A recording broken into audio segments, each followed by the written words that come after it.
Welcome to Daily Wisdom, Walking the Path with the Buddha, a podcast shared by David Roylance. This podcast is dedicated to guiding you to completely eliminate the discontent mind and the suffering it causes by attaining enlightenment. Learn and practice the teachings of Gotama Buddha that will guide you to fully attain a peaceful, calm, serene, and content mind with joy. To support this podcast, visit patreon.com/supportbuddha or visit buddhadailywisdom.com, where you will discover a full range of courses, retreats, and online learning resources to assist you on the path to enlightenment. Now, here's our teacher to share more.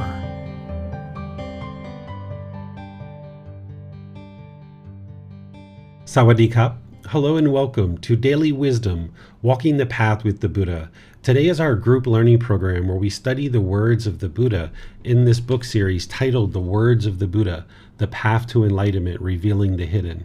We study Volume 1 in this Sunday program, and we go chapter by chapter each week, helping you to understand the teachings of the Buddha on the path to enlightenment, so that you can move the mind closer and closer to this peaceful, calm, serene, and content mind with joy. I'd like to welcome all of you, whether you're tuning in for the first time or you've been tuning in regularly, because today's topic is so important for you to understand and practice as part of your journey to enlightenment. We're discussing chapter 15, which is titled True Love, Love Without Attachment. This is where you're going to understand how what you've been potentially practicing in your relationships with others have led to all the struggles and difficulties that you've been experiencing. Because craving, desire, attachment, the cause of discontentedness, oftentimes masquerades in our relationships as love. We think that what we're practicing is love, but what we're actually practicing is craving, desire, attachment. I'm sure there's love in there, but because it's polluted with this craving, desire, attachment, we oftentimes have struggles and difficulties in our relationships, and we keep experiencing these over and over and over and over again, and we lack the ability to have fulfilling and sustaining relationships where we can be peaceful and harmonious with all beings around us. So the love that we're going to be talking about today, when you understand it, you'll be able to practice this with everyone: life partners, children, neighbors, friends, co-workers, family members, everybody and anybody, even somebody you don't even know on the street. You can actually love them when you understand what true love is. So I'd like to welcome you all and just start with our class of reminding you of the second and the third noble truth. In order to understand the topic that I'm going to be sharing with you today, it's important to understand the Four Noble Truths as a whole, but specifically the second and the third noble truths. I need to remind you about these since we covered these way back at the beginning of the program. It's important that we discuss these and that you remember them as we move into talking about true love. Because as you heard, the craving, desire, attachment oftentimes masquerades as love, and we think that what we're practicing is actually love, when in reality it's craving, desire, attachment. So let me be sure that you understand craving, desire, attachment really well before we start talking about true love. So in the Four Noble Truths, this is where the Buddha helps you to hone in and understand what is the problem in the unenlightened mind, what is the cause of the problem, the elimination of the problem, and the path forward to the complete elimination of the problem being discontentedness. So even though I don't have the first noble truth here displaying for you, the first noble truth is that all unenlightened beings are going to experience discontentedness. Discontentedness is pleasant feelings, painful feelings, and feelings that are neither painful nor pleasant. Those pleasant feelings are things like happiness, excitement, elation, thrill, euphoria. Those are pleasant feelings, and they're conditioned on some impermanent situation. And then there's painful feelings, which are the sadness, anger, frustration, irritation, annoyance, the dislike, the Guilt, shame, fear, feelings like this are all very painful for human beings to experience. And then there's feelings that are neither painful nor pleasant. You can think about shyness. It's not painful, it's not pleasant. I also put boredom and loneliness here, but some people say that's quite painful for them. So you could put that in the painful category. But one way to think about the neither painful nor pleasant aspect of discontentedness is that if you were sitting on public transportation and somebody came and sat very close to you, it's not painful, it's not pleasant. Maybe you're just kind of uncomfortable. And that's what the mind experiences when it's experiencing that neither painful nor pleasant feeling of discontentedness.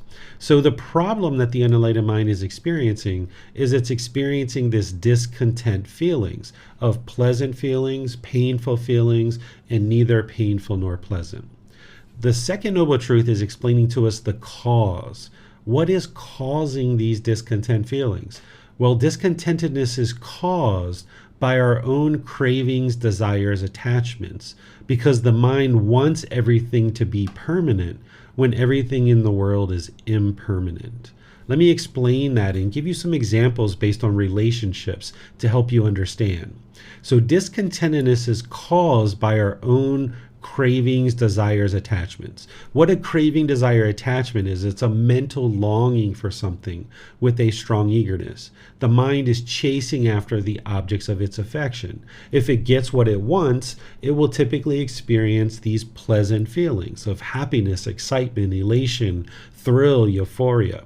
If it doesn't get what it wants, that mental longing and strong eagerness is in there, that chasing after the objects of its affection, and it doesn't get what it wants, so the mind will typically experience painful feelings of anger and sadness or frustration, irritation, annoyance, guilt, shame, fear, some of these other painful feelings.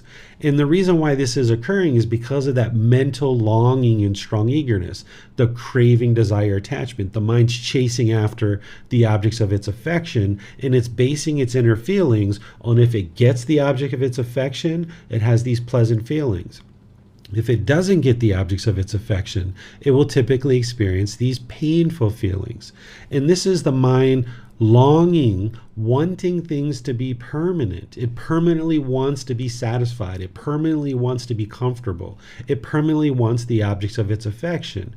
But because of the universal truth of impermanence, it's not possible for the mind to experience that permanent acquiring of what it wants, for example. So let me give you some examples based on relationships. If you've been in a boyfriend, girlfriend, or life partner situation, when you guys first got together, this person was maybe showing you attention, showing affection. You really reveled in that. You really enjoyed that. This new person is taking an interest in you, and these pleasant feelings are arising, this happiness, excitement, and elation. But somewhere along the line, the mind started having maybe expectations or cravings or longings, wanting certain things out of this relationship, starting to have expectations and wants. And as long as this person was meeting your expectations, you experienced these pleasant feelings. But then when you weren't getting your expectations met, then you started experiencing these painful feelings in this relationship where there was anger or sadness or frustration because this person wasn't doing or functioning the way you wanted, right? So then maybe at some point the relationship ended. And now when you broke up, the mind is craving for this relationship to be permanent. And because it's not permanent, the mind experiences anger, sadness, or frustration, maybe loneliness or boredom. Maybe you're missing this person. This is because the mind is holding on. It's got this longing and strong eagerness, this craving, desire, attachment. It's clinging to this person, wanting them to be permanent, not realizing and understanding with wisdom the universal truth of impermanence, that this relationship is impermanent. Another example based on relationships is if you've had somebody that has been close to you that has died, for example, and they've moved on. They're no longer in this life as a human being. You might have been sad or frustrated. You might have been grieving or sorrowful. You might even have been angry when a person actually dies.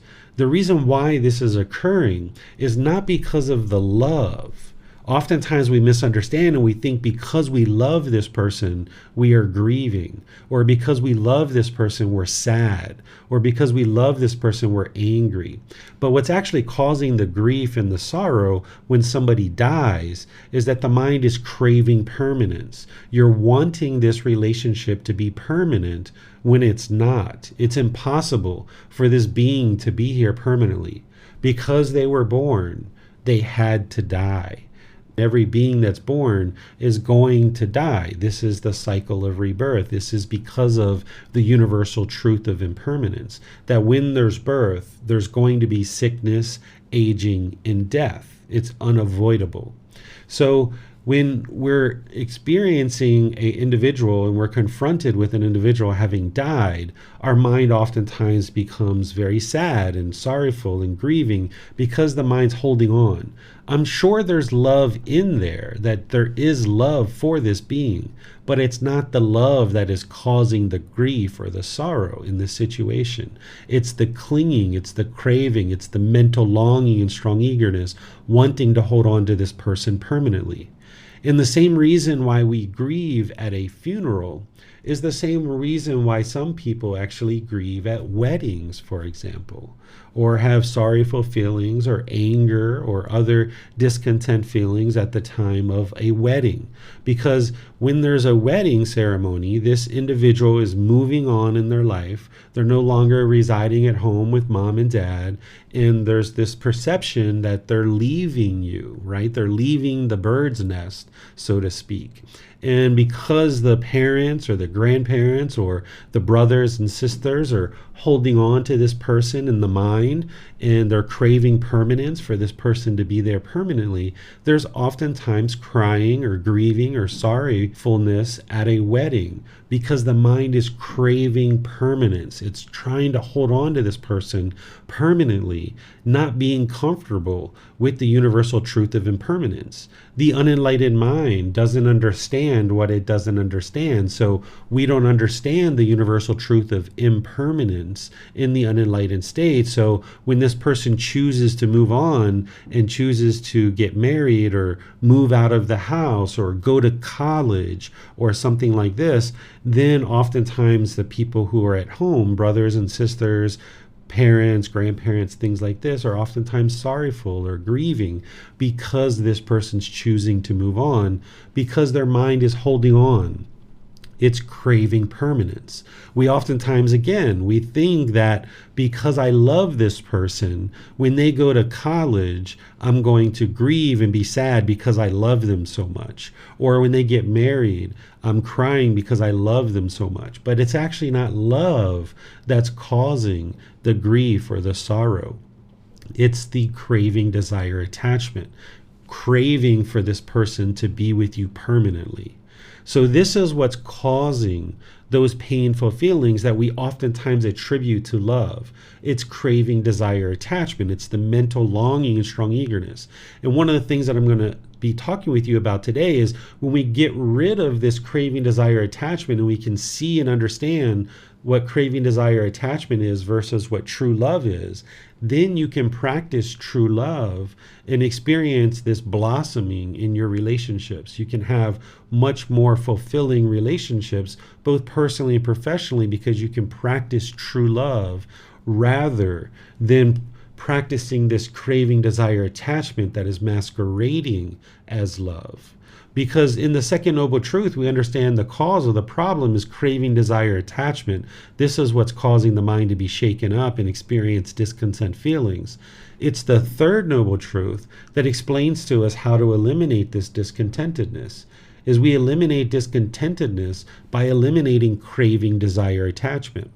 Eliminating that aspect of the mind that is longing with a strong eagerness, that's chasing after the objects of its affection, that's trying to hold on and wanting permanence. As long as we allow the mind to continue to do that, then we're going to struggle in our relationships. Because as long as we're craving and yearning and longing for things to be a certain way, not only are we going to grieve at weddings, we're going to grieve when our children go to college, we're going to grieve when there's death, but we're also going to be trying to control our relationships. We're going to be trying to to control our life partner, our boyfriend, our girlfriend, our children, our other people around us. We're going to try to get them to do things our way.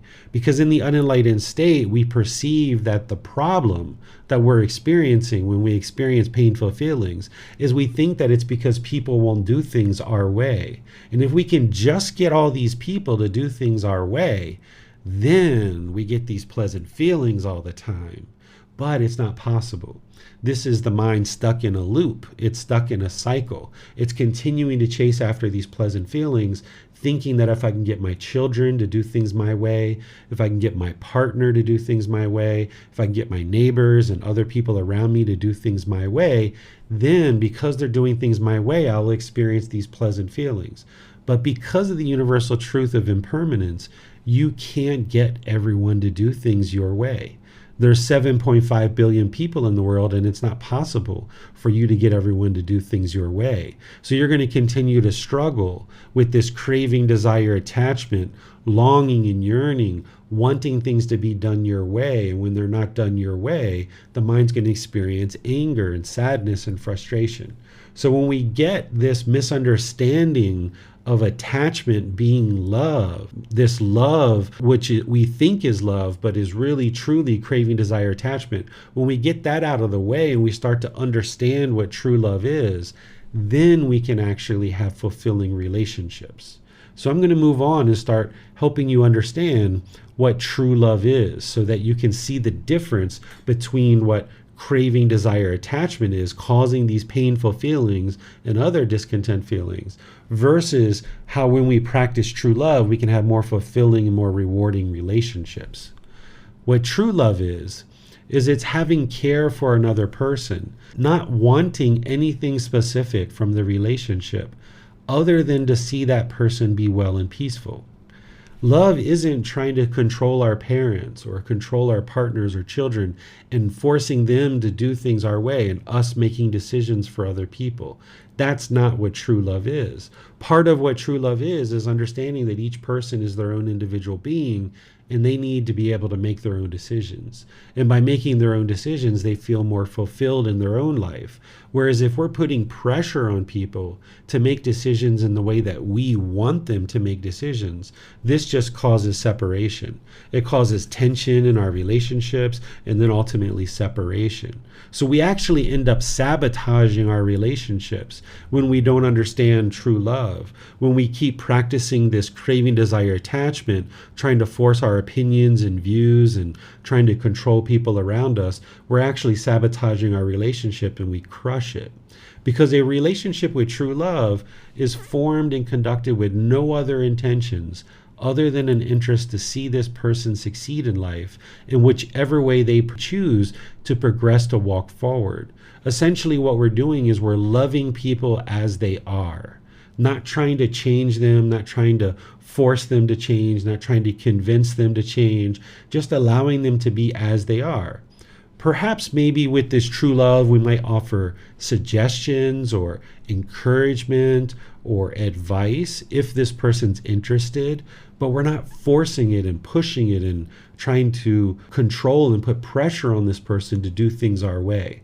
As long as there's craving, desire, attachment there, then the mind's going to tend to do those things. It's going to tend to put pressure and try to control and try to force people to do things our way rather than offer a suggestion or advice or guidance in any particular situation. So when we can let go and realize that everybody's their own being, everybody needs to make their own decisions and feel comfortable with those decisions, then people can feel more at peace and more at ease when they're around us because we're not trying to force or control other people of what to do. And this can allow us to have more harmony in our relationships because if somebody is functioning in one way, we can love them. We can have a genuine interest in seeing them be well. If they're functioning in another way, we can have a genuine interest in seeing them be well and have this interest in seeing them be peaceful. But when we agree with certain things that they do, and in those situations we love them, but when we disagree with other things that they do, and now we try to control them because we disagree with what they're doing, Now we're putting pressure and tension into the relationship. And this causes difficulties. And we end up sabotaging our relationships without even realizing it. We think that by controlling this person or putting pressure on this person or trying to get them to do things our way, we think that that is actually helping them. When in reality, we're just pushing our way, thinking that we're right and they're wrong and they should be doing things our way. So it requires the mind to let go. And this is what breathing mindfulness meditation and generosity is helping you to do, is train the mind to let go. But of course, it takes time to gradually train the mind to get to that point where it's capable of doing that. So let me pause here and see what questions you guys have about craving, desire, attachment, about the cause of discontentedness, and what I've shared so far about true love. And as you guys ask questions, you can actually share things that are happening in your relationships, no matter what relationship it is. And we can talk about how to apply true love and how to practice true love. Because it's one thing to understand true love intellectually, but then you need to be able to practice it and apply it to your life. So as you have questions, if you have examples of difficulties or struggles that you're having in your relationships, I can help you with that and help you see how to apply true love. So the way that you ask a question is you put that into Facebook, YouTube, or Zoom. Our moderators will see that and be sure your question gets asked. If you're in Zoom, you can electronically raise your hand and ask any questions or follow-up questions directly. Yes, it appears we have questions on Zoom, sir. One has been answered while you were teaching. Iona asks, when an individual is upset and is grieving because of someone's death, they are upset because of their attachment. They won't get to see that person again, etc. But what about when someone is getting closer to enlightenment? Can they still feel the sad feelings coming on, or does the mind rationalize death differently? If someone's close to enlightenment, they can still experience various discontent feelings. They'll be muted. They won't be as strong, but they'll still experience them.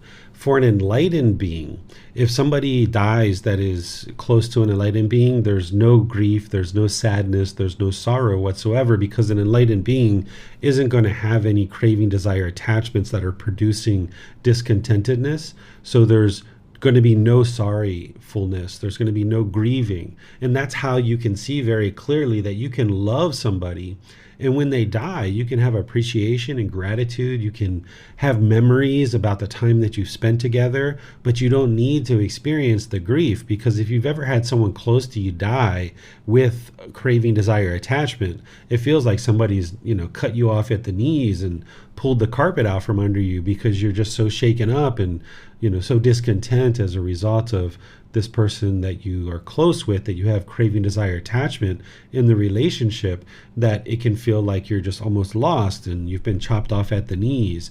But an enlightened being doesn't have attachment.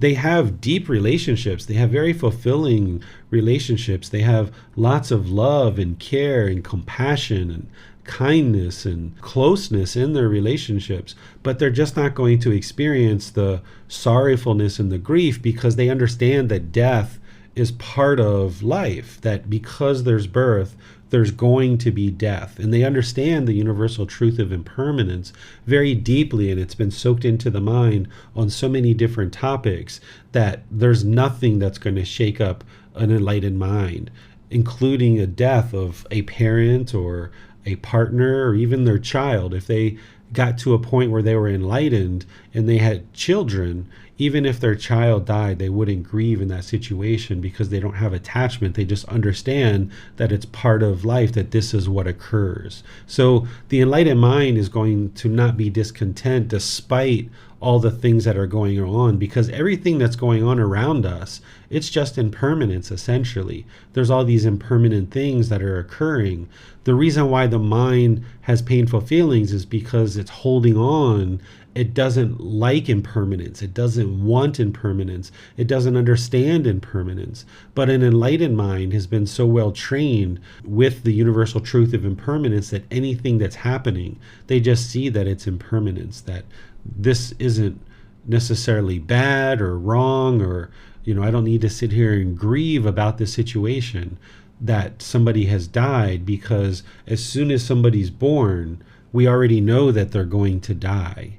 And as long as we don't allow the mind to hold on and expect them to be permanent, then the mind is protected and it won't experience discontentedness. But in that situation where you understand that this person is impermanent, you can still love and you can have care and you can have compassion and you can help this being and you can do things with this individual and have great enjoyment in your relationship. In fact, you're going to have more enjoyment in a relationship where you're not attached to somebody. Because if there's attachment, that means that at different times in your relationship that you and or them have been discontent. There might be anger, there might be frustration, there might be hostility, there might be irritation or annoyance in the relationship because you and or them are attached to each other. But when you eliminate that attachment and you're in a relationship with somebody and neither one of you are attached to each other, you can actually have very harmonious relationships where you can have love for each other, but there's no discontentedness in the relationship whatsoever. You never argue. You're never upset with each other. You're never frustrated with each other. You're never even irritated or annoyed with each other. That's how deeply trained you can get to the point where your relationships are now completely at ease, completely peaceful, and completely harmonious while people are alive. And then when they die, you just understand that that's part of life, and that's just the universal truth of impermanence. Yes, sir. This is a question from Kyla. When you are enlightened, is the feeling of shock eliminated as well? Recently, a friend passed away, and my initial response was shock and not believing it because we had just gone out and seen them. But after that, I reminded myself of impermanence and stopped most of the painful feelings. Yes, the shock is eliminated as well because you just understand that when you get word that somebody has passed away, it's just kind of like, well, that makes sense, right? Because everybody's going to need to die at some point. So it's unfortunate when we hear that news. It's like, oh, that's unfortunate. I didn't realize that they were sick, or I didn't realize that they were close to death or whatever. You might feel that, oh, that's unfortunate, but there's not going to be shock. There's not going to be any kind of, surprise or discontentedness or anything like that. It's just kind of like, oh, that's unfortunate. It already makes sense to you because the mind is so well trained with the universal truth of impermanence, and an enlightened being has already let go mentally that they're not clinging and expecting this person to be permanent. So when you hear that they're not permanent, you already knew that. So there's no surprise, there's no grief or strong emotions as a result of that. Thank you, sir. It doesn't look like there's any more questions. Okay, so let's talk about some different types of relationships and how you can practice true love. Because this first one that I'm going to share with you is loving oneself. Now, I've talked in other classes how there is no self. We've talked about the universal truth of non-self, that this self-image and this self-identity in the mind is not who you are as a person. But I'm going to use this word oneself just to refer to this being who you are now. In my case, David or Tony or Miranda or Max or Tonka or Kayla. When I say oneself, I just mean you, right? Because this English language is kind of unfitting to really explain the true experience that we're having. There's not really a way to refer to David without saying David or myself or something along those lines. So there's this importance to be sure that you practice love with yourself. This being who you are now. So whoever you are now, whatever this being that we refer to you as, you need to cultivate the true love for yourself, because oftentimes we have these expectations. This is what gets in the way of all of our relationships, is that we can have a beginning relationship with somebody, but then when we start loading up these expectations of wanting people to be a certain way, then when they meet our expectations, we say, I love you. And then when they stop meeting our expectations, we say, I don't love you anymore. This is actually not love. This is actually selfishness. So what craving, desire, attachment looks like that is masquerading as love is we say, I love you. Therefore, I want you to be with me because you make me happy. This is craving, desire, attachment. I want you to be with me because you make me happy. This is selfishness. This isn't actually love. What true love is I love you, therefore I would like to see you be well. And whatever you would like to do to be well, I support you, I encourage you, I just love you as you are. Essentially what true love is it's unconditional love. There's no condition that's causing you to fall in love with this person. So because your love is unconditional, you don't fall in love with them and you don't fall out of love with them. Over here, this craving, desire, attachment that's masquerading as love, you can actually fall in love with people, or that's at least what we say. But what we're really doing is we're falling into craving. We're falling into clinging with people. But we say we fall in love with you. But what we've really done is it's like, okay, well, you've met my expectations. And now that you've met my expectations, I will say that I love you. And then we go through our relationship, our expectations grow. They don't meet our expectations anymore. And we say, I don't love you anymore. This isn't actually love. This is selfishness. This is craving, desire, attachment. This is sabotaging our relationships, because when we put expectations on others to be a certain way, it's impossible for them to permanently meet our expectations of being a certain way. So over here with true love, with all relationships, including ourselves, we can love unconditionally. If somebody chooses one thing or another, then we love them as they are. So we don't fall in love with people. So therefore we can't fall out of love with people. So if you understand what love is it's just this interest in seeing all beings be well and be peaceful.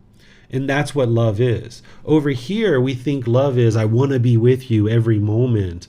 I need you in my life. I can't survive without you. When you go on holiday or you go on a business trip, I'm missing you and I feel so lonely and I feel so bored when I'm away from you. And I'm thinking about you every single moment that you're gone. This is craving, desire, attachment. What love is I would like you to be well. I would like you to be peaceful.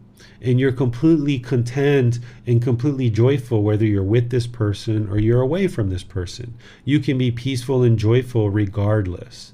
So when we practice craving, desire, attachment, masquerading as love, we're going to hold on really tightly because we're getting our pleasant feelings when we're with this person. So we're going to hold on to them tightly. So when they're away from us, we're going to experience jealousy. We're going to experience that we miss people. We're going to feel lonely. We're going to have certain things that we want them to do. We have certain expectations, and we start sabotaging our relationships.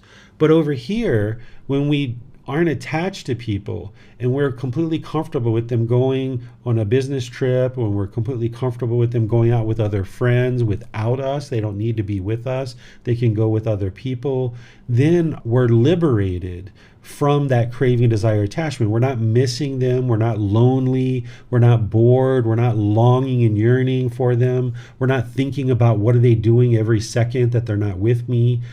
When we're practicing true love, we can enjoy the time that we're together, but we know that that's impermanent. So then when we go away in terms of maybe a business trip or holiday or something, we're away from each other. But we know that that's impermanent as well. At some point, we will be back together again. So when we understand the universal truth of impermanence and we're not clinging and holding on, wanting this to be permanent, then when we're together, we already understand this is impermanent. And then when we're apart, we understand that that's impermanent too, that we will come back together.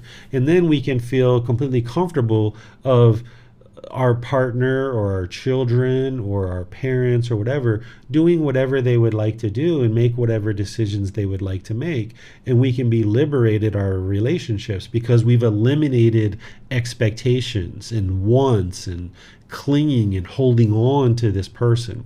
And because we need to love ourselves, we need to do the same thing with ourselves, because oftentimes what we do is we load up our own mind with all these expectations and all these wants of what we want from ourselves.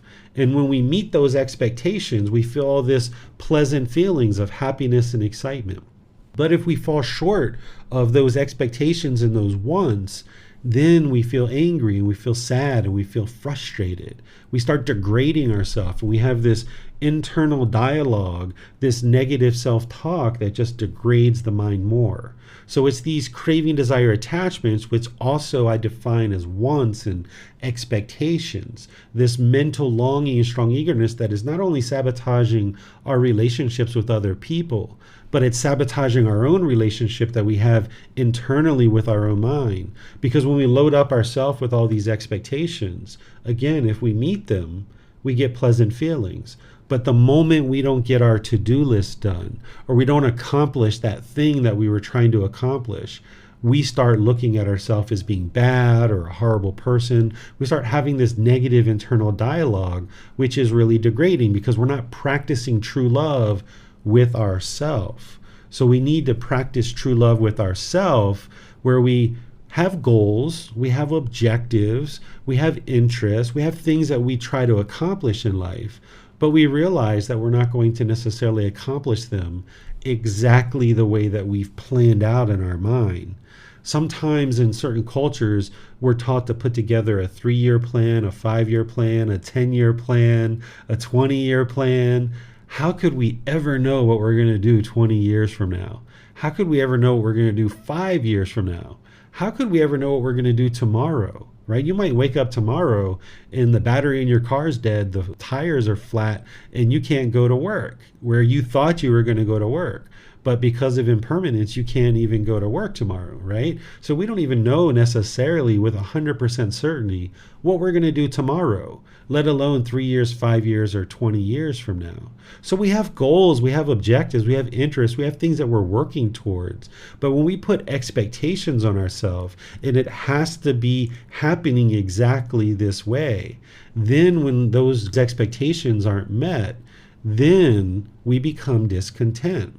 So when we transform our relationships with other people and with ourselves, where instead of loading up with all these expectations, that we just understand we have certain goals and objectives that we're working towards, but there's going to be a whole lot of impermanence along the way that we don't even know that is going to occur right now. We know that there's going to be impermanence, but we don't know what that impermanence is going to be. So if we get locked into everything being a certain way in our relationships and with our own life, and we lock into these expectations and these wants, we're essentially sabotaging ourselves, sabotaging our relationships, and we're going to crush these relationships because we're going to be pushing and pushing and pushing and pushing for these wants and expectations to occur, because we want them to occur exactly the way we have them planned out in our mind. And we're going to be trying to control our own behavior and conduct and trying to push and keep the nose to the grindstone, so to speak. And we're going to be pushing and trying to control and force the people around us to get the objects of our affection and get those things that we want and the things that we expect. So we've got to dial that back and learn how to function in the middle way, where we're not craving and yearning and longing, wanting, expecting things to be a certain way, but we're also not indifferent and just kind of lackluster and doing nothing in the world and not really pursuing any kind of goals or objectives. So these goals that are objectives and interests are in the middle, where we can now work towards things. We can have a goal that in a year from now or 3 years from now, we would like to do certain things and we would like to accomplish certain things, and then just gradually work towards that. But if 6 months from now, if a year from now, we're not at 100% of our goals and we're only 40 or 50 or 60% there, then we need to be comfortable with that. And we need to just understand that each day we're working towards our goals, we're working towards our objectives, but having those expectations and those wants are just going to sabotage what we're doing, and we're just going to be pushing to try to get to this pre-prescribed time marker, and we're not going to necessarily be making wise decisions along the way. We might get accomplished what we want to get accomplished, but then it falls apart like a house of cards because we were just pushing and pushing and pushing, trying to control everything around us. Whereas if we took our time and we just gradually worked towards the goal, making wise decisions without craving anger and ignorance, and we were functioning through generosity, loving kindness, and wisdom, now, even though we're 40 or 50% of our goal at our 1 year mark, for example, now it's more sustainable. It's solid. It's got a solid foundation, which we can keep building. So these expectations and wants, these cravings, make it look like we're actually having healthy relationships, and we think that that's the love if we try to push other people to do things our way. But it's actually just pushing people away from us because we're trying to force our way onto other people. And not only do we do this with ourselves, but we tend to do this with our parents and our caregivers.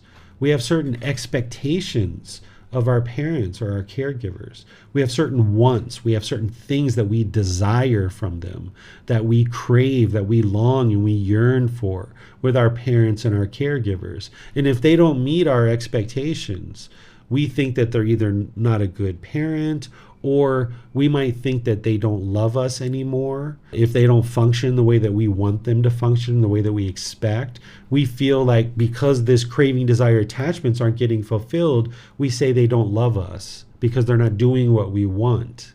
But in reality, we're just being selfish. We have these certain wants and expectations. And when this person fulfills those, we say, we love them and they love us. But when they don't fulfill our wants and expectations, we say, they don't love me anymore, or I don't love them anymore. And this sabotages our relationships with our parents and our caregivers. And what we need to understand is that our parents and caregivers are functioning with a certain amount of wisdom that they're able to function with, certain things that they've learned, certain things that they're offering to us as our parents or our caregivers, and we can learn from them and we can grow from them. But as soon as we have expectations or wants, wanting them to be a certain way, once again, we're sabotaging our relationships because they're not going to be able to meet our expectations because our expectations are in our own mind.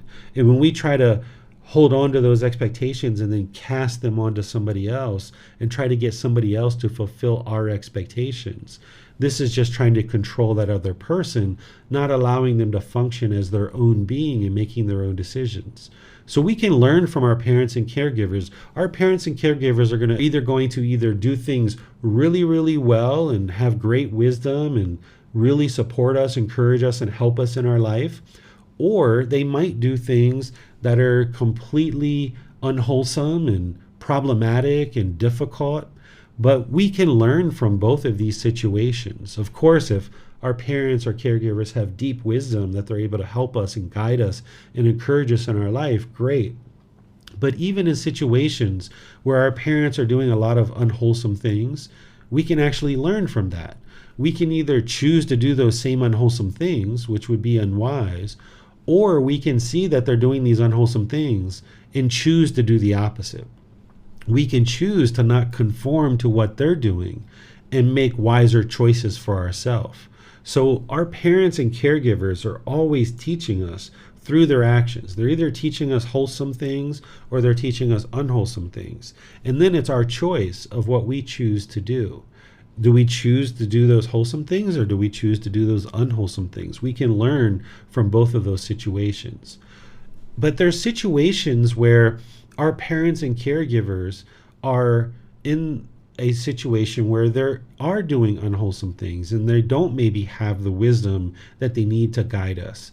But in that situation, it doesn't mean that they don't love us. It doesn't mean that we can't have care in our relationships. It just means that they're lacking the wisdom to understand how to maybe lead their own life. So therefore, they lack the wisdom of how to help us in our life. So it doesn't mean they don't love us. It just means that they're burdened with their own craving, anger, and ignorance and unknowing of true reality. And they're struggling and having difficulties in life too. So if you're struggling and having difficulties in life and your parents are struggling and having difficulties in life, then this is where there can be a lot of problems in relationships. And now that you're learning these teachings and you're starting to understand how to train your mind and conduct yourself in a better way of life, you might get to a point in your life where you might choose to maybe share some of these teachings with your parents if they're interested in learning. The Buddha shares in his teachings how we can function in terms of our parents, because he describes our parents as being our original teachers, and he describes them as having this very special, important role in our life because they're the ones who helped us to attain this life. Our parents and caregivers helped us learn how to brush our teeth, how to put on clothes, how to comb our hair, how to eat, how to urinate, how to defecate, how to do so many different things in this life and to sustain our life. They may have even helped us go to school. They may have helped us do many things to get to the point where we can now function as independent human beings. And he shares this teaching that I'm going to share with you and some others about how we can kind of repay our parents for this life that we've obtained in this human state. I'll read this to you. It's titled, Repaying One's Mother and Father. Monks, there are two persons that cannot be easily repaid. What two? One's mother and father. So I'm going to share this with you and break it down piece by piece. Even if one should carry one's mother on one shoulder and one's father on the other, and while doing so, should have a lifespan of 100 years, live for 100 years, and if one should attend to them by anointing them with balms, by massaging them, bathing them, and rubbing their limbs, and they even void their urine and excrement there, one still would not have done enough for one's parents, nor would one have repaid them. So here what he's talking about is if you carry your mother on one shoulder and your father on another shoulder, and you live for 100 years, and you massage them, and you bathe them, and you clean up their urine and their excrement, he's saying even if you did this, you still haven't repaid your parents for this, essentially this debt of gratitude of helping us sustain our life. Here's the next paragraph. Even if one were to establish one's parents as the supreme lords and rulers over this great earth, abounding in the seven treasures, one still would not have done enough for one's parents, nor would one have repaid them. So even if you establish them as the rulers of the entire earth, and you gave them this amazing amount of treasure, so essentially all these material possessions, the Buddha is saying you still haven't done enough for your parents by giving them all these material possessions. For what reason? Because parents are of great help to their children. They bring them up, feed them, and show them the world. So this is your parents helping you to sustain your life. From when you were an infant all the way until you were an adult, there were parents and caregivers, maybe grandparents, aunts and uncles, that helped you to get to the point where you could sustain yourself and you could be this independent being. So in this situation, the Buddha is saying they helped us so much that even if we did all these wonderful things for them, we still haven't really done enough to pay them back. Not that you need to go out and do all those things, because that would be quite hard to carry your mother and father around on one shoulder. But here's what the Buddha says we should do when we see that our parents are lacking wisdom and other aspects of practice. He says, but monks, if when one's parents lack confidence, one encourages, settles, and establishes them in confidence. What he means by confidence is that when somebody lacks the confidence in the Buddha, the teachings, and the community, he's saying help them gain confidence that these teachings are the true teachings that lead to this better way of life and this enlightenment and this peaceful, calm, serene, and content mind with joy. Well, of course, you're going to need to learn and practice and build your wisdom to get to a point where you understand and you have confidence yourself. Because if you have doubt about these teachings, you're not really in a place to help other people to build their confidence. So if you ever get to the point where you have confidence and you know with 100% certainty that these teachings are leading to an improved condition of mind, he's saying, okay, the way to repay your parents is to help them gain this confidence as well.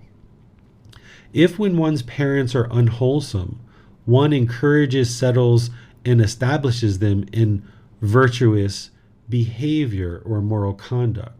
So this is a situation, if you see your parents are having difficulties and struggling in life, doing unwholesome things, He's saying, okay, you should encourage them, help them to develop this virtuous behavior, this moral conduct, maybe sharing with them some guidance and advice.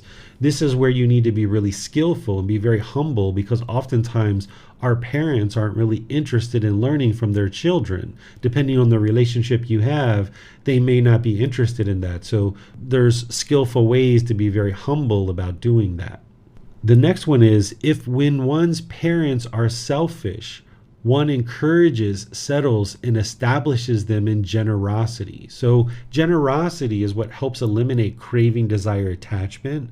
So if a parent is selfish and holding on to things really tightly, they're not going to be able to experience liberation. So helping them to learn how to practice generosity would be beneficial for their life. If when one's parents are unwise means unwise about these teachings. They have ignorance or unknowing of true reality. Maybe they're not practicing the 5 precepts, or they're practicing wrong view or wrong intention or wrong speech or wrong action or wrong livelihood, or these other aspects of the Eightfold Path. If they're not practicing them, if they're unwise about these, one encourages, settles, and establishes them in wisdom. In such a way, one has done enough for one's parents, repaid them, and done more than enough for them.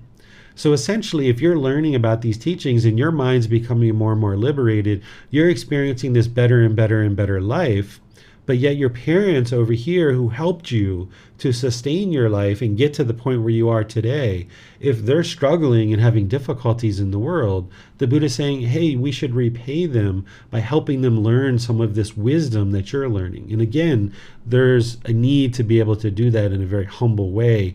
Oftentimes parents aren't really interested in that.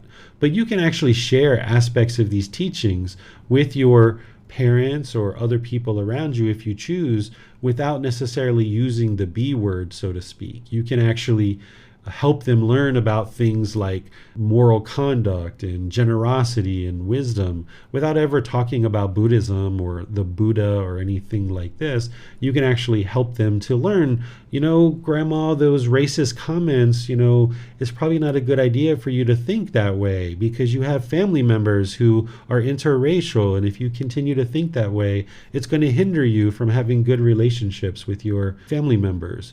Or other things like this. If you see your parents, they're using drugs and alcohol, and there's ways for you to maybe help them. Of course, any kind of help or guidance that you give them, you're going to need to be able to do that without craving, desire, attachment. If you have craving and yearning and longing to rush in there and fix them and have expectations of them, this is going to result in discontentedness for you. So the Buddha is giving you some understanding here of how you can humbly help them without expectations of them. That's where he talks about settling, establishing them in these aspects of practice: confidence, moral conduct, generosity, and wisdom. Not forcing them, not controlling them, not putting pressure on them to do these things. But where you see that you can be helpful, then you can share little pieces of information here and there to help them to learn some wisdom and maybe improve various aspects of their life. So we need to learn how to practice true love in order to have a healthy relationship with our parents. If you're struggling in your relationship with your parents or your caregivers, this is because of craving, desire, attachment from you and or from them. And learning how to love without attachment is going to help you to clear up this relationship where you're not expecting or wanting anything specifically from them. All you're interested in is seeing this person be well and peaceful. And that you understand that part of them being well and peaceful is they have to be able to make their own decisions. You can offer guidance, you can offer suggestions, you can offer advice, and if they're interested in hearing that, then you can share it with them. But if they're not interested in hearing it, then, the Buddha is saying you've done enough. You've attempted, you've tried to establish them in confidence, in moral conduct, in generosity and wisdom. You've tried to do that. You've worked on that. They're choosing not to understand. So then you can rest assured and you can feel confident that you've done what you need to do to repay them. Because sometimes what we do in life is we try to go around and give our parents all these material possessions, thinking that that's what we need to do as children in our relationships with our parents. We put these expectations on ourselves to make money, buy our parents things, and this is our way of repaying our parents. But in reality, what the Buddha is saying is actually that's not the way to repay our parents. In fact, if we establish them as rulers over the entire earth and we gave them all this treasure, we haven't repaid them enough. So we don't need to walk down this path of craving, desire, attachment, loading ourselves up and burdening ourselves with the need to acquire all kinds of material possessions to give to our parents. Instead, what we can do is we can offer them wisdom and support and help along the path to enlightenment in ways that we might choose to be skillful about that. But all the while practicing true love, where we just have this interest in seeing them be well and be peaceful, but understanding that them being well and them being peaceful comes down to their own decisions, that we can't make decisions that result in our parents being well and peaceful. That's not possible for us. We can share guidance with them, we can share wisdom, we can do things to help them, but ultimately they have to decide that they're going to walk towards being well and being peaceful. We can't control them or force them to do that. And then also other relationships that we have are things like life partners. If we have a life partner, then sometimes we sabotage those relationships and we really struggle as well because of the same thing. We put expectations on our life partners to be a certain way. And once again, when they meet our expectations, we feel these pleasant feelings because we're getting our wants fulfilled. And then when they don't meet our expectations or they don't do what we want, then we get angry, we get hostile, and we get aggressive with them like an animal, right? That animals function this way, that when you're a lion or a tiger or a bear and animals that around you are doing things that you want, then you're just kind of okay with that. But as soon as these other animals aren't doing what you want, then as a bear or a lion or a tiger, we get aggressive and hostile and we growl and we try to fear them or pressure them into doing things our way. The unenlightened mind is functioning very much like an animal, which we're going to be discussing in chapter 20 when we get to that in the book. But as we function in these relationships with craving, desire, attachment, we're functioning very much like an animal. That if we get what we want, okay, everything's pleasant. But when we don't get what we want, we get angry and hostile and aggressive in relationships. And this puts a lot of tension in our relationships. And oftentimes we say things and we do things that are unwise and unwholesome, and our relationships end because of this. Whereas if we learn how to eliminate craving, desire, attachment in our relationships, and we can practice true love with ourselves, with our parents and caregivers, with our life partners, with our children, our neighbors, and everyone else around us, now we can reside in relationships harmoniously because we're not trying to force or control people to be a certain way. We're not putting our expectations on them, and we can allow people to make their own decisions and just have this interest in seeing them be well and be peaceful. So this is everything that I have to share with you guys, other than whatever questions you guys have. So I'll open up to all the questions that you guys have related to this topic of true love. You can put those into Facebook, YouTube, or Zoom, or you can electronically raise your hand in Zoom, and I'd be pleased to answer any questions you guys might have. Miranda has a question for you, sir. Yes, sir. On Facebook, Intran asks, if you try to put your daughter into the shower to clean them up because you want to help them be clean and healthy, they don't want to take the shower and try to run away playing, helping them is still true love? Yes, you can help them, but there's ways to help a child, right? We need to gradually guide them because they have craving, anger, and ignorance in their mind because they're so young they're maybe craving to play, is what you're saying, right? They're craving to play. They're not interested to go take a shower. So they're longing and yearning, trying to hold on to this playtime. And they're not seeing the importance and the wisdom of taking a shower and why that's important. And they don't like impermanence, right? Just like other unenlightened beings. So what you do, understanding this about your children, is that you can talk to them and gradually move them towards the shower. So let's just say your child's 5 or 6 years old and they're playing, and you know that in the next 10 or 15 minutes you'd like them to be in the shower, taking a shower. You can talk to them and say, hey, I see you're playing. It's really important that you take a shower. You know that every night before you go to bed that you take a shower. So mom's going to give you 10 more minutes, or dad's going to give you 10 more minutes. And you continue to play, but then at the end of that 10 minutes, you're going to need to go take a shower, okay? And they're like, yes. You agree, right? Yep, I agree. Okay, go ahead and enjoy your 10 minutes.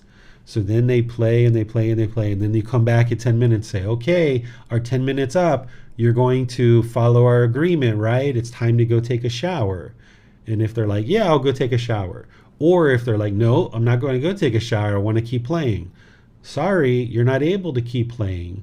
You need to stop playing. There's going to be more playtime another day, but right now we need to go focus on getting a shower, and that's what we need to be doing right now. So you can talk to your child in these gentle ways and these loving and kind ways in order to help them to let go of this craving to play. And because the mind doesn't like impermanence, if you take these real abrupt changes where you're just abruptly switching them from one activity to another, their mind doesn't tend to like that. So you'd like to kind of gradually move them in an opposite direction. So by giving them a heads up of this change that is about to come, when it's time for you to move them to the shower and ask them to go take a shower, they're going to be more likely to be willing to do this because their mind has already had 10 minutes or 15 minutes to be aware that this impermanence is coming.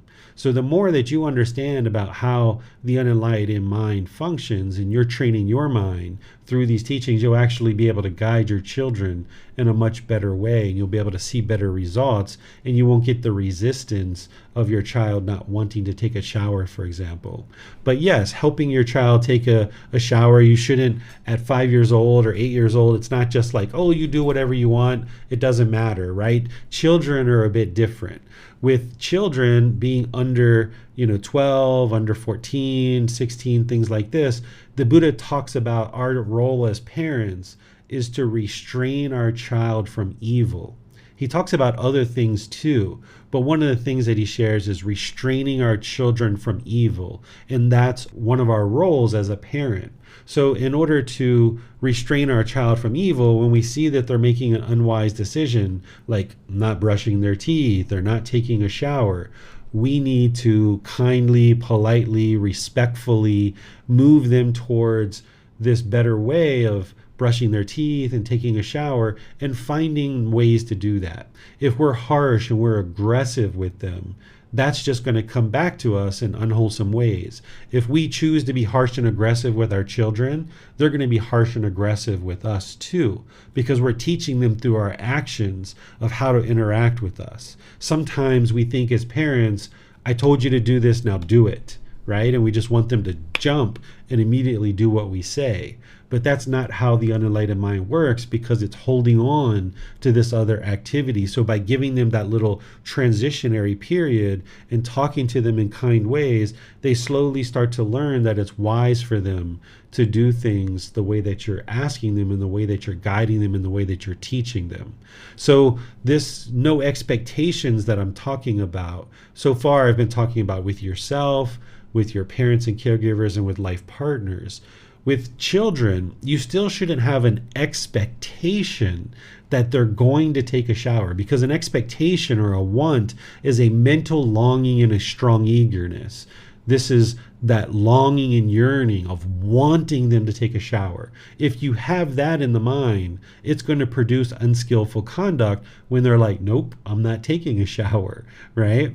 So what you do is, instead of having a want or an expectation, this mental longing and strong eagerness, is you have this goal, you have this objective that I need this child to take a shower today, and I would like them to do that sometime between 8 p.m. and 8:30, or between 8 p.m. and 9, or whatever it is. And you find skillful ways to help them to make that decision more and more on their own, where us as parents, we don't necessarily have to influence it as much.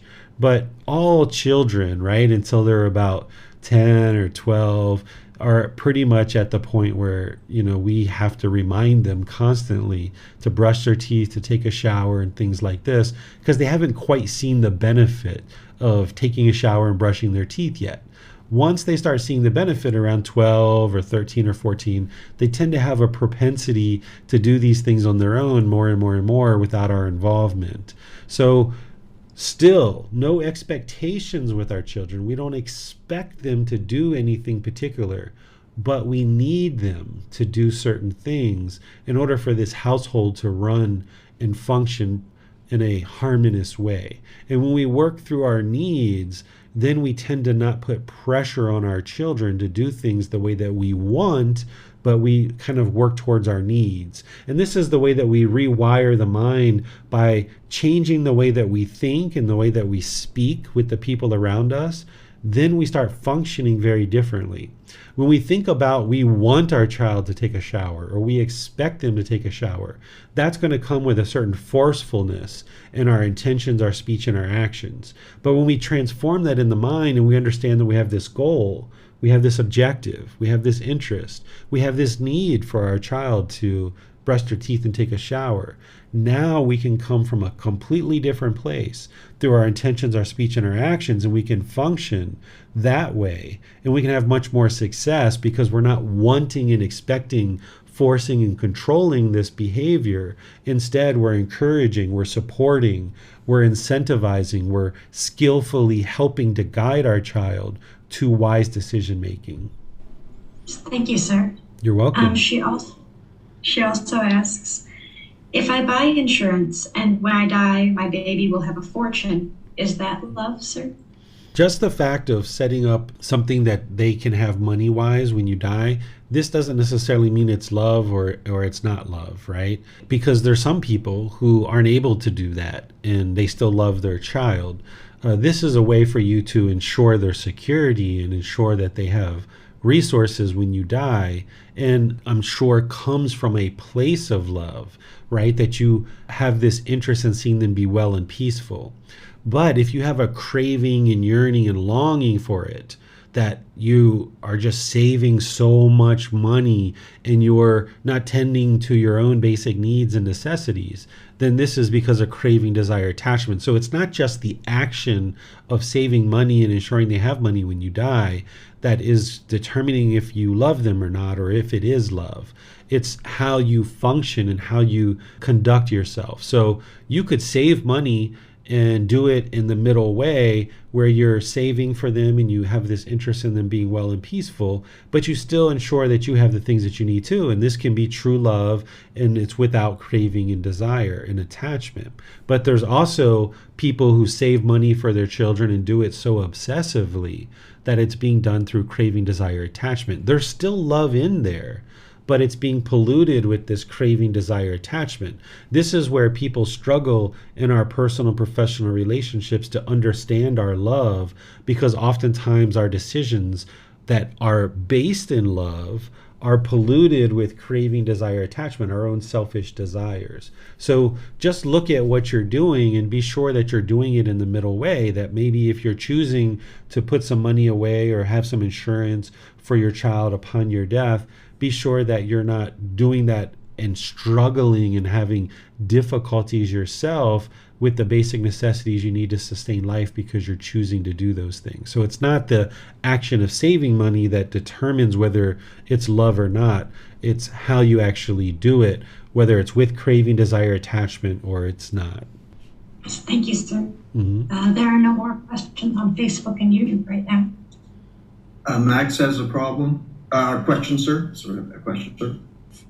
Yes, I had a question about there's the teachings about the snake that smears the feces.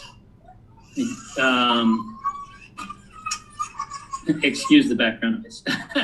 But yeah, the associating with friends, loved ones, etc., that may smear you with feces or whatnot. Yeah, so this is the Buddhist teachings on choosing wholesome friends and companions and comrades to be part of your life. What he's sharing in that teaching is that there's this snake that may not bite you, but it may smear you with feces. And this is a aspect of practice that is very wise to ensure that you're choosing to associate with wholesome individuals.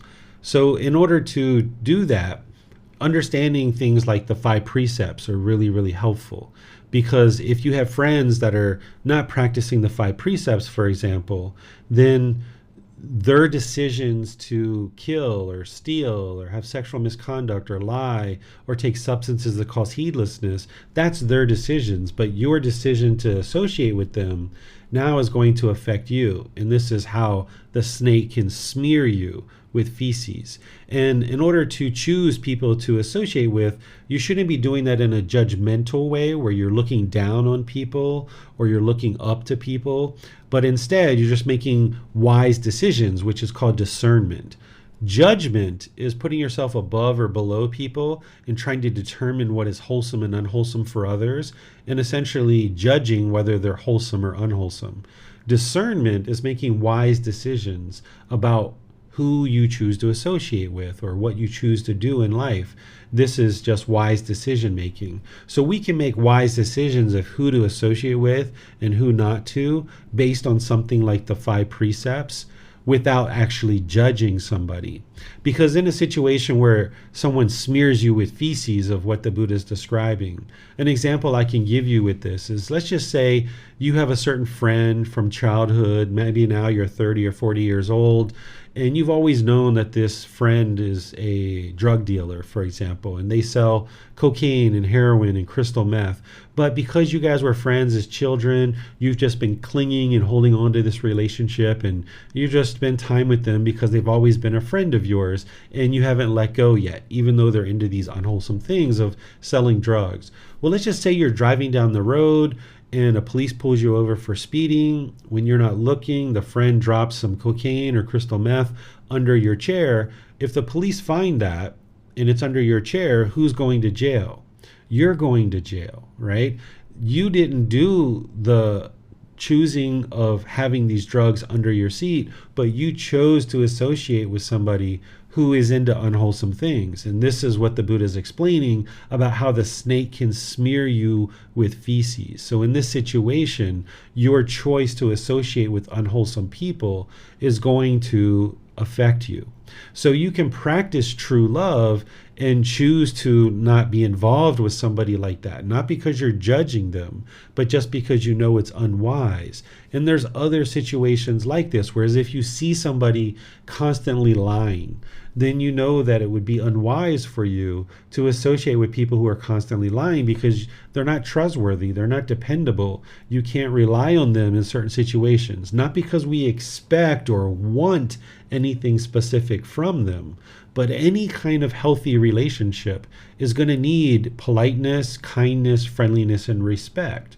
And if somebody's choosing to constantly lie to you, then that politeness, kindness, friendliness, and respect isn't there. And by you choosing to associate with people who are constantly lying, for example, then you're going to incur the harm because of your choice to associate with somebody like that. So this is where you need to have love for yourself and realize that choosing to be around certain people, if they're into unwholesome things, it's going to affect you. So the Buddha talks at multiple points in his teachings that it would be wise to choose to associate with wholesome individuals and having wholesome people in your life. And this is going to help you to move closer to enlightenment, because if you're associating with a lot of unwholesomeness, then your mind's going to have a tendency to do those things. Where if you associate with people that are into wholesome things, then your mind's going to tend to move in that direction towards enlightenment. Thank you, sir, for that in-depth teaching. You're welcome. Miranda has a question, sir. Thank you, Tony. I have a few questions, actually. The first being, we shouldn't have expectations in a relationship, in any relationship, but specifically a relationship with a life partner or potential life partner. But then there are certain things, someone who is verbally, mentally, emotionally, or physically abusive, someone who becomes involved in drugs, which you just touched on there, these type of things. Are these expectations, or are these just something that we see as maybe objectives, goals, or interests to not have a relationship where these things are involved, sir? Yes, that's the way that I would approach it, is that understanding that you need for any healthy relationship politeness, kindness, friendliness, and respect. And where somebody starts to be physically or sexually or verbally or mentally abusive in their conduct, then by loving oneself, you'll understand that this isn't a good relationship for me, and I should make some decisions here to improve this situation. Whether it's helping them to get help if they're willing to get help, or it might mean that you need to leave the relationship. And by you loving yourself and realizing that cultivating healthy relationships is what's going to help you in this life, then when you're in a situation where you see this abuse starting to occur, you can make wise decisions that lead to improvement of that. So not having the expectation or the want, that mental longing and strong eagerness, but having the need and understanding that this is what's needed for a healthy relationship and a successful relationship. Thank you, sir. And then, is true love for all beings, is there a difference in the love we would feel from a life partner to a child or a sibling or a stranger we meet on the street? And then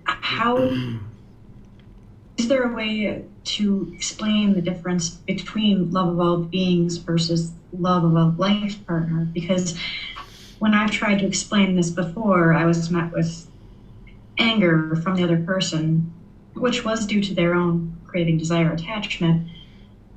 But is there a wise, skillful way to explain this to someone who may have a bit of jealousy or craving to be someone's top priority in the mind, sir? Okay, so there's a couple things to discuss there. If we're practicing true love, then we love all beings equally. Because remember, what love is this interest in seeing beings be well and be peaceful. So we would like our life partner to be well and peaceful. We would like our children to be well and peaceful. We would like our neighbors to be well and peaceful. We would like our coworkers, even this person we don't know walking down the street, we would like them to be well and peaceful. And we cultivate that and we practice that we have this interest in seeing all beings be well and peaceful. So this is what true love is. But there are certain people, like a life partner, where you might have intimacy in the relationship, where the roles are different. You know, that stranger on the street or somebody that you don't know, you're not having an intimate relationship with them. You love them, you would like to see them be well and peaceful, but you're not having an intimate relationship with them. Your life partner, you would like them to be well and peaceful. So the love is the same, but the way that you function in the relationship is different because of the different role that we fulfill in a certain relationship. So this is the difference between the two, is our role is different between our children, our parents, our life partner, some individual that we see on the street. Our role is going to be different, but the love of having an interest in seeing this being be well is different. So like Bailan, if he's sick, I'm going to take him to the hospital and be sure he gets what he needs at the hospital. But if my neighbor is sick, I love them. I'd like them to be well and peaceful, but my role isn't to take them to the hospital. They have family and friends that do that. But if they came to me and they said, David, I need you to take me to the hospital. My family is not here and I'm the only one home. Can you take me to the hospital? Sure, I'll take you to the hospital. Let's go, right? Because I'm interested in them being well and peaceful. But that isn't my role, right? I'm not going to pay for their hospital bill because that's not my role to do that. But with Bailan or maybe Sarah, our family money needs to be sure that we take care of our medical bills, for example. So we need to understand that this love is having an interest in seeing all beings be well and peaceful, but then we're going to have these different roles in different relationships. Then as it comes to life partners and certain relationships that we have, as you start to understand true love more and more, and you practice true love more and more, if you're around people, which I'm sure all of you are, that aren't practicing these teachings, they're going to be looking at love in one way, and you're going to be looking at love in a different way. This is the class that I'm going to be teaching towards the end of the year on functioning in a world with non-practitioners, how to kind of exist in a world where you're looking at the world in one way and other people are looking at the world in another way. It's very helpful, particularly with life partners, if you have a partner that is learning and practicing the same teachings as you. Because if you're practicing true love and they're also practicing true love, you guys are going to understand each other, and you can work with each other in order to gradually move your relationship closer and closer to functioning through these teachings and understanding the natural laws of existence and the natural law of Gotama, true love, understanding craving, desire, attachment, and all these other teachings. You guys will be able to find harmony in a much easier way than if one person was practicing these teachings and one person isn't. The reason why is because the way that a non-practitioner is going to look at love is they're going to look at love as craving, desire, attachment. They're going to be longing, yearning, and holding on to you. So in a situation where, say, a person is in a relationship with a life partner, if there's craving, desire, attachment in that relationship, one person is practicing true love, the other person isn't. Now, when you come home and the person says, "Hey, did you miss me?" and you're like, "No, I didn't miss you at all." They're like, "What? You didn't miss me?" "No, I didn't miss you at all." They're going to think of that as you don't love them because you didn't miss them, because they don't understand true love. Or if they were away on a business trip and they say, "Were you lonely without me?" and you're like, "No, I was completely fine without you." They might look at that as you don't love them. Or if you're interested in going off with another man or another female and having lunch together or having dinner together, they might have that jealousy because they're trying to hold on to you and they are not comfortable with you going out to lunch or going out to dinner with somebody that is maybe in their mind a competition for them, and they're lacking trust, and because of their craving, desire, attachment and holding on to you, they're feeling like you might leave them. And this presents a problem for them of you going out and having food with somebody else. But if both people are practicing true love, they should be just as comfortable with you going out with your mother for lunch or dinner as they would with anybody else, because they're secure in their relationship with you. They know that they're making wholesome decisions, that you love them and they love you. You're practicing true love. You're not trying to control each other. You're not going to be having extramarital affairs or relationships outside of your relationship in terms of intimacy. And if both partners are practicing these teachings similarly, then they would be very comfortable with you going out with anybody and anybody because they're secure in the way that they're functioning as a human being in your relationship. But if they're insecure and they know that they're making a lot of unwise decisions in the relationship, then when you choose to do other things that they don't agree with, they're going to be jealous and they're going to have resentment, and it's going to be a struggle in the relationship. So having a life partner that's practicing these similar teachings is very helpful to the relationship because you're both coming from a similar thought process of not having craving, desire, attachment, and that is not love, but instead practicing true love and allowing each other to make your own decisions. And you'll practice generosity with each other. You'll practice loving kindness with each other. You'll practice wisdom with each other, and you'll be able to have a very loving and sustaining relationship without any discontentedness whatsoever. And if you guys have worked together to get to that point where there isn't any arguing and there isn't any hostility, there isn't any bitterness or jealousy or resentment in the relationship, and you've worked on that together as a couple to get to that point, you will appreciate that relationship so much that neither one of you are interested in doing anything that's going to sabotage this relationship.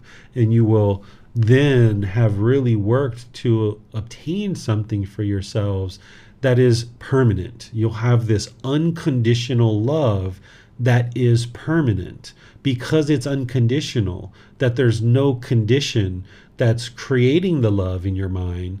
There's no condition that can eliminate the love in your mind.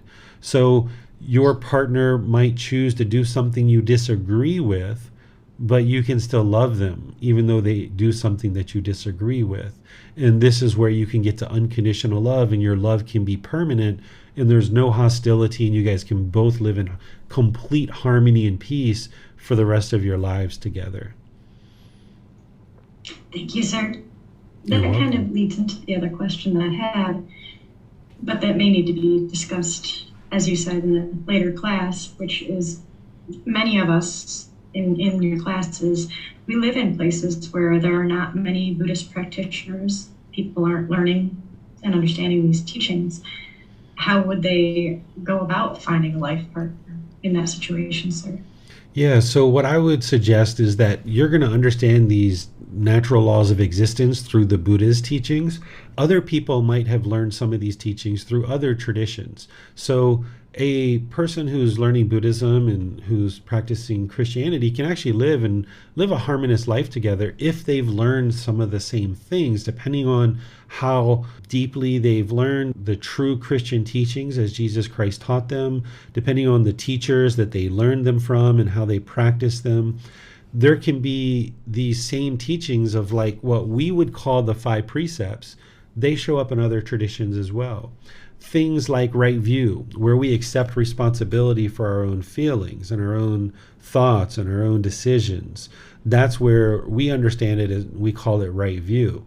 Well, someone who's Christian or Muslim or Hindu can have what we might consider right view, where they understand that they're causing their own discontent feelings, they accept responsibility for their feelings and so forth, but they just maybe didn't learn them through Buddhist teachings. So if you're in a beginning of a relationship, or you're looking to have a relationship with somebody and they're blaming you for the feelings that they're having, that's like a big red flag that you're either going to have to help them learn that you're not causing their discontent feelings, or you guys are going to really struggle in relationship because they're going to constantly be blaming you for their anger and their sadness and their frustration, and you know you didn't cause it, but yet they keep blaming you for it.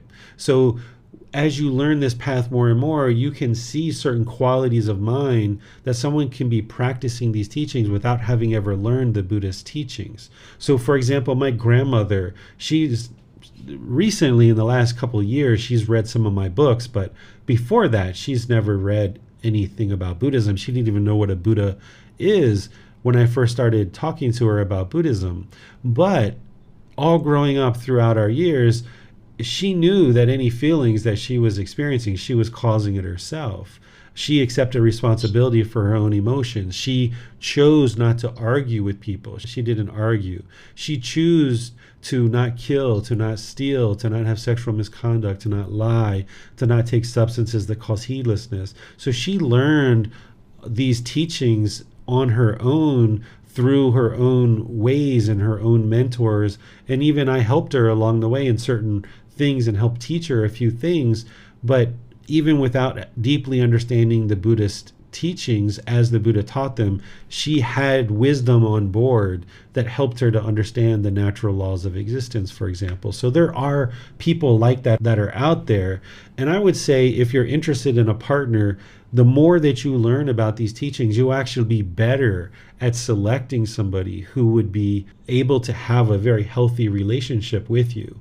Because before we understand these teachings, we lack the wisdom for our own life of how to function through these teachings. So therefore, when we choose a partner, we might not be looking at the right things. We might have lacked certain wisdom and chose a certain partner in the past that now with this new wisdom that we have, we might not have chosen that same partner. So if you're looking to have a partner, I would suggest that you look for somebody who's accepting responsibility for their own feelings, that you look for somebody who's practicing right intention, right? That's practicing right speech, that's practicing right action in the way that you know through the wisdom of the Buddha. They might not have learned it that way, but you can at least look at how they function in the world. Do they treat you polite, kind, friendly, respectful? Do they treat their mom polite, kind, friendly, respectful? Do they treat the cab driver and the waiter and the waitress and the cleaner at the hotel with politeness, kindness, friendliness, and respect? Because if they're disrespectful and degrading to other people, it's only a matter of time before they do that with you too. So you can observe people's practice, not in a judgmental way, but just observing how people interact with others, and choose to decide who are you going to include in your life as a life partner, because this is a very significant role in your life. If you are running a Fortune 500 company, you're going to choose a CEO or a COO or directors or vice presidents. You're going to be sure they have certain qualifications and skills because you would like to make sure they run this company very well. Well, in terms of the team that you're putting together for your life partner is a very significant role. And if you make a unwise decision about that individual, it can result in all kinds of difficulties and struggles in your life now and for long into the future. So it's very wise to take your time and observe this individual in multiple different settings and how they interact with people, and then observe with discernment, wise decision making through the Eightfold Path and through the things like the 5 precepts, because you know if they're making unwise decisions, it's going to affect them. And because your choice is to be with them as a life partner, it's going to affect you too. So if they're gambling or they're lying or they're stealing or they're treating people in harsh and aggressive ways, if they speak in degrading ways to people, if they're gossiping and slandering people, if they're aggressive and hostile in any way through their intentions, their speech, or their actions, you know that they're going to be that way with you at some point. So while you might not have had this wisdom in the past to make a decision about your life partner, you have that wisdom now, and you can gain more and more of that wisdom. And then if you ever choose to have a life partner, you might choose to look in places like meditation centers or Buddhist temples or retreats and things that you go to where people are into improving themselves, even though we know there's no self there, but they're into doing wholesome things. They're interested in doing wholesome things.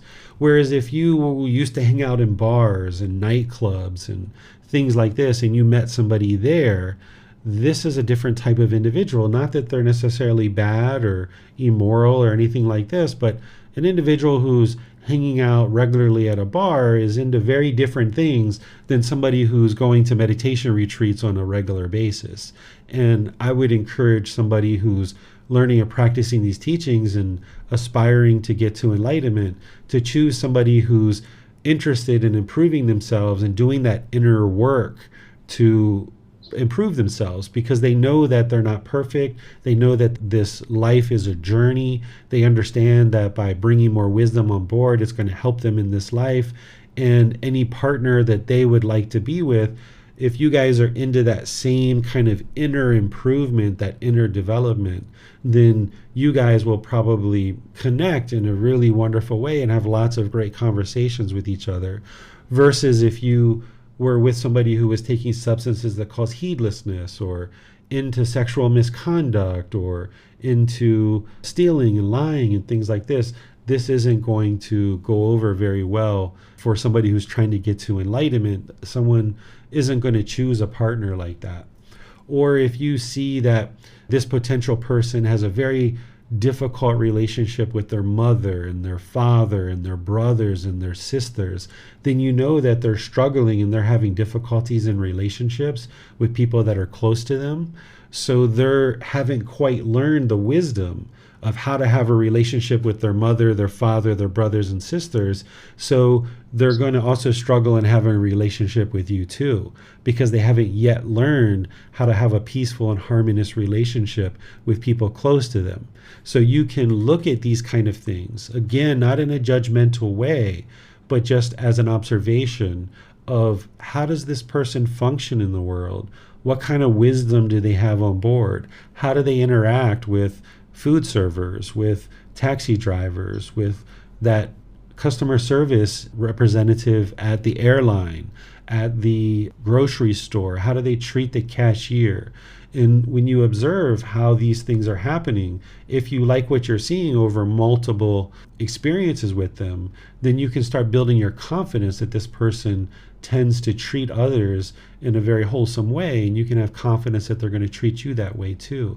So by taking your time, not having craving to acquire a partner, and knowing that it's a journey and you can just gradually be patient and take your time, then you can observe them in a lot of different settings and make wise choices about who you choose to involve in your life. Thank you, sir. You're welcome. Max has a question. Yes, sir. I had, since it's a close topic, I guess, discussing how to calmly end relationships that are unwise to continue. Sure. This was going to come down to what type of relationship it is. If it's a friend, somebody who's just a friend, the best way to do that is just kind of gradually move on and just kind of gradually, let it drift away. We don't need to confront the person and say, I can no longer be your friend anymore because you yelled at me and you're harsh and you lied to me 3-5 times. This is just going to erupt into arguments and create conflict and all this kind of thing. It's better to just kind of gradually drift away. Whereas if they call you, every couple of days, maybe don't answer their phone calls a few times and then talk to them later. And then where you would maybe typically talk to them 3 or 4 times a week, maybe start making it twice a week or once a week and just kind of gradually move on. And that allows them to gradually move on rather than having conflict. In a situation where it's a boyfriend and girlfriend, where you are not cohabitating together, you can essentially do something similar where you can just kind of gradually drift away from each other. Depending on how serious the relationship is, if it's just dating, you can just gradually drift away. But if it's a more serious relationship where there's intimate relationship and things like that, you might need to talk and discuss and help them understand that you're going to choose to move on and do other things and so forth and so on. But before you get to that point, it would be wise to kind of gradually stop spending so much time with them so that their mind kind of gets adjusted to the impermanence, because they're not going to like that impermanence of the relationship ending. So when you confront the relationship and you come to an abrupt end, people don't like that impermanence, and this is where people can turn into stalkers and things like this. Whereas if you kind of gradually let it drift away, then there's a tendency for that to not occur.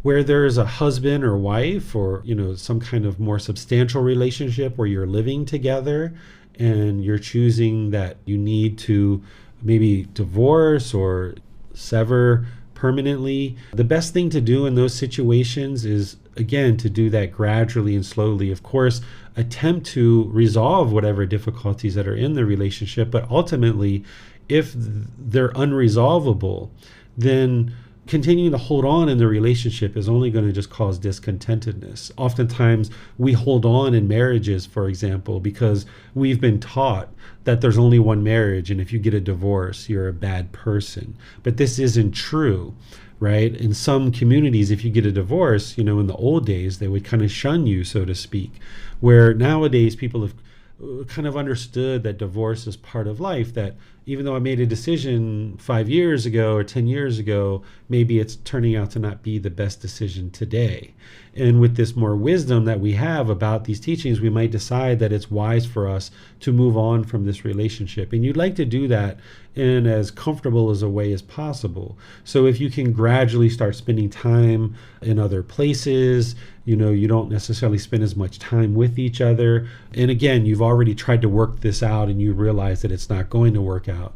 So you maybe start spending time away from each other. You start gradually creating a life outside of this relationship with each other. And then ultimately, of course, with a more substantial relationship with a marriage, you're going to need to end the relationship. And if you can do that without lawyers and I'm going to get you and I'm going to win and all these kind of things. This is typically how some cultures do it, is each side lawyers up, spends all this money, and then they fight and see who can win. Where if you can have a discussion with your partner, and multiple discussions, to realize that, okay, we made some decisions in the past, we've benefited and gained whatever wisdom we've had in this relationship. Just because we're choosing to end the relationship doesn't mean we're bad people. It just isn't working. And rather than you win and I lose, or I win and you lose, let's figure out a way that we can both win in this situation. Rather than lawyering up and spending all this money and fighting it out in court, where both people end up losing truly. Instead, let's kind of figure out a way that we can both win here, and let's do this amicably. Let's be kind and gentle and loving about how we do this, especially if there's children involved, because the children are going to need both parents, and there's no reason to inject a lot of hatred and anger into this relationship. Even though it hasn't worked out, that doesn't mean we have to be hateful and vindictive with each other. I got a divorce. I still love my ex-wife. Love meaning I am interested in her being well and peaceful. I've had very significant girlfriend relationships. I had a girlfriend that lasted for 8 years prior to my first marriage, but we ultimately ended, and I still love her. I'm still interested in seeing her be well and peaceful. I learned a lot in each one of the relationships that I was ever in. So we don't have to end relationships in an aggressive and hostile way, and one person wins and one person loses. If we practice true love, where we're interested in seeing all beings be well, then we can kind of come together, perhaps in ways that we weren't able to in the past, and figure out a peaceful way to bring this relationship to a close where both people end up whole. And if that means that we live with each other for a while, we save up money, and one person moves out while the other person stays with the kids or what have you, or whatever the mix ends up being, just figure out a way that both people can win. All people can win, including the children, if children are involved. Because the cost of losing in a relationship that's been very significant, particularly if there's kids involved, the cost of losing is not just the monetary cost, it's the emotional cost as well. And putting each other through that is very unfortunate when these kind of situations happen.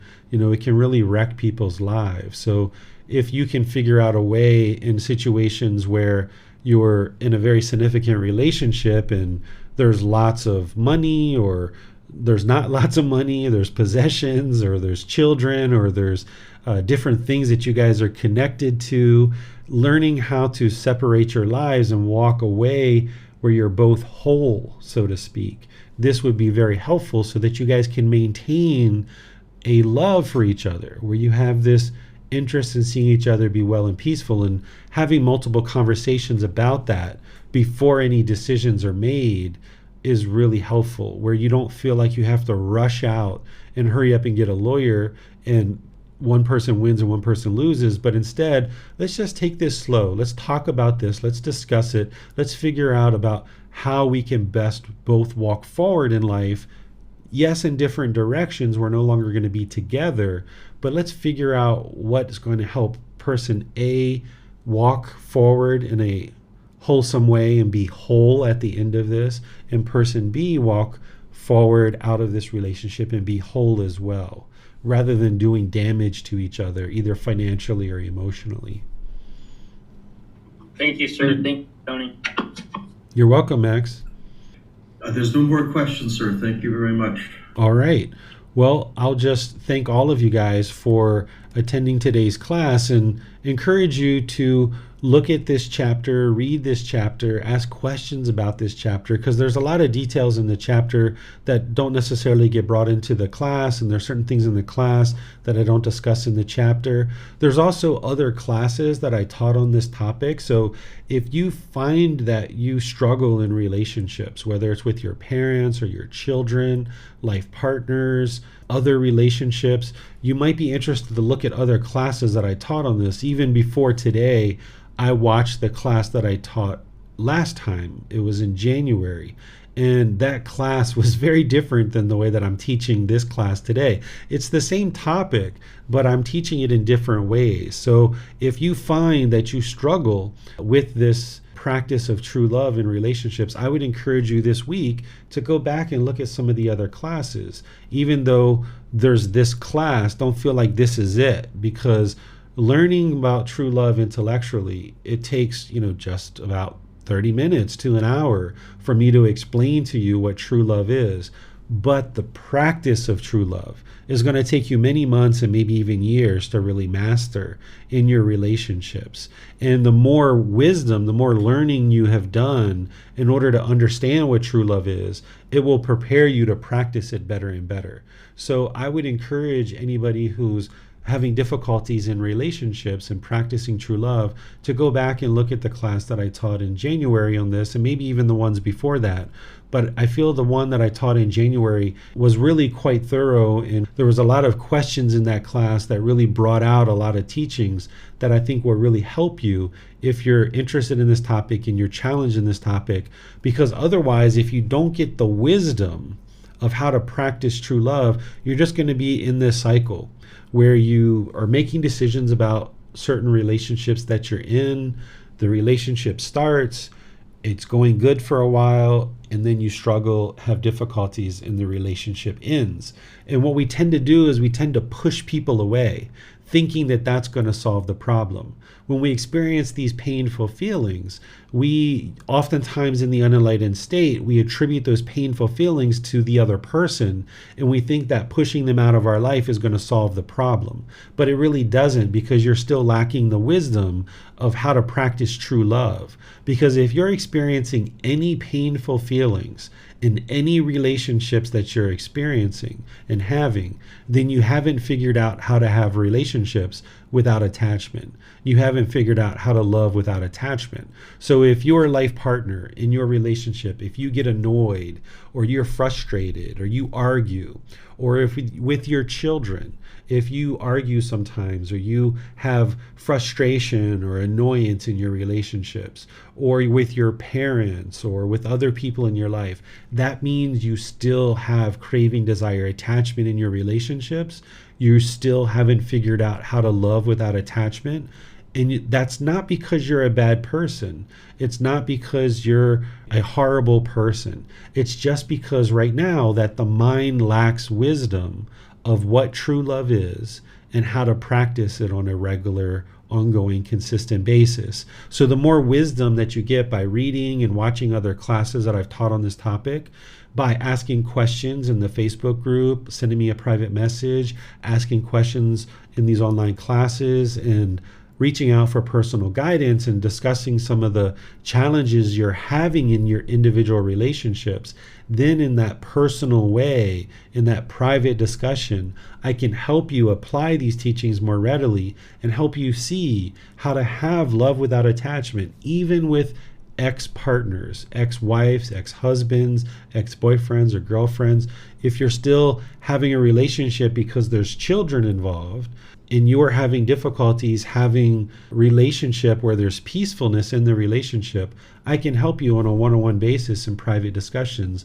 You can share with me what's happening in your relationships, and I can share teachings with you that will help you to develop the ability to practice true love more and more, where you just have an interest in seeing this person be well, and you can eliminate any attachments that you have so that now you can have harmonious relationships. It takes real work. This is one of the topics that household practitioners tend to really struggle with. There are some people in the world that will tell you that you can't be enlightened and love other people at the same time. This is actually false. It's not true. Those people aren't understanding what craving, desire, attachment is, and that what they're thinking love is actually craving, desire, attachment.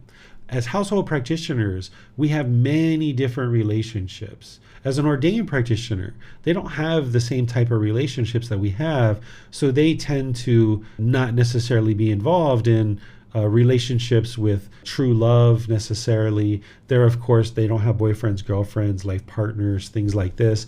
Even if they have children before ordaining, their children are like not their children anymore once they ordain. They're entering into homelessness, and all those relationships are not the same as they were prior to ordaining.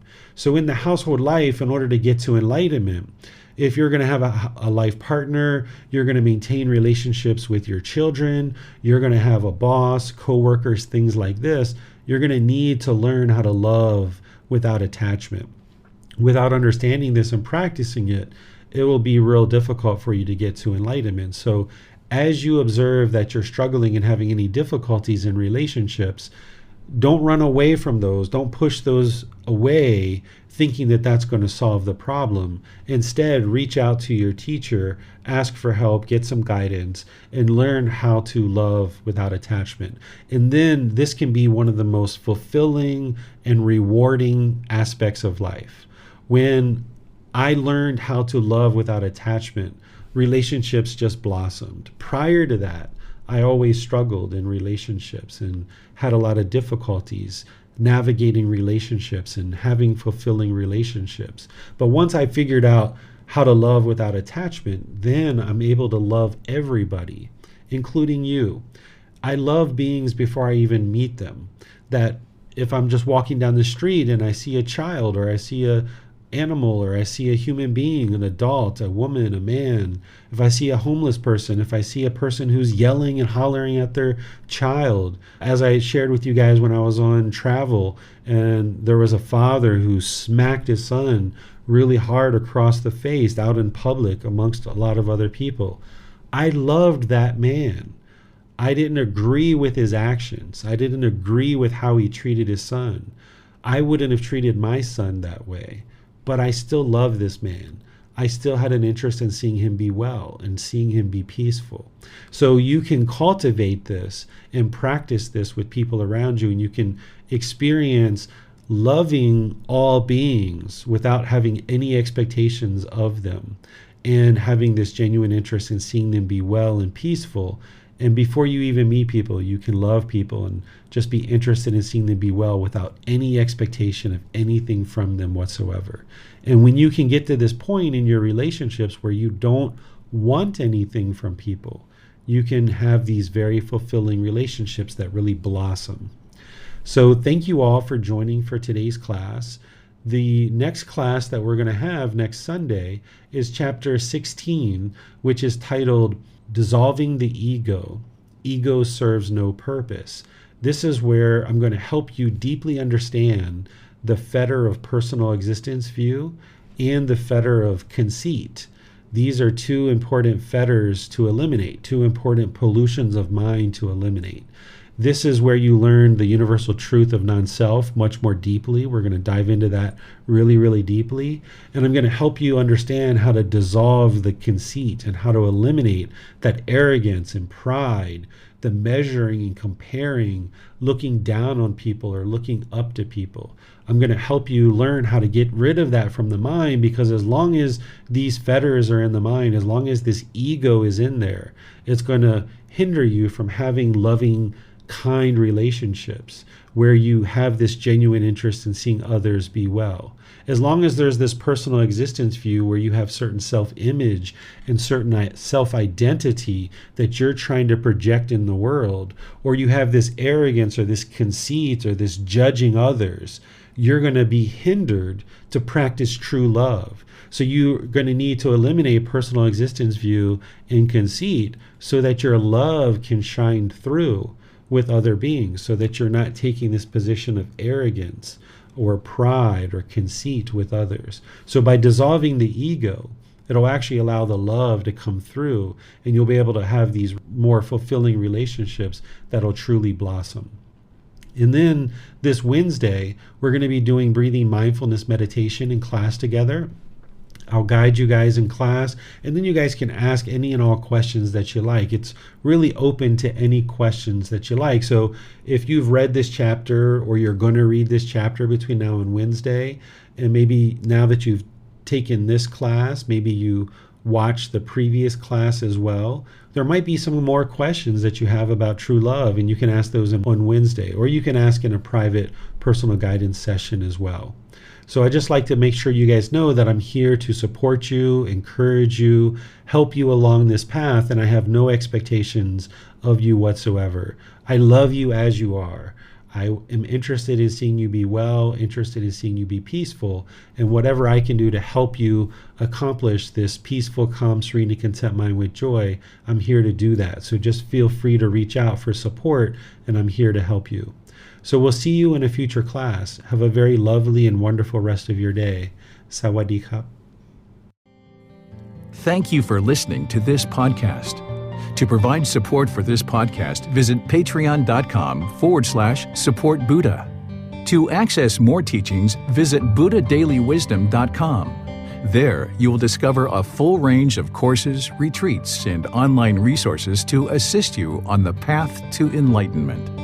Remember to establish a daily, consistent meditation practice, along with learning and practicing these teachings. A well-developed meditation practice is the foundation in which to train the mind to attain enlightenment.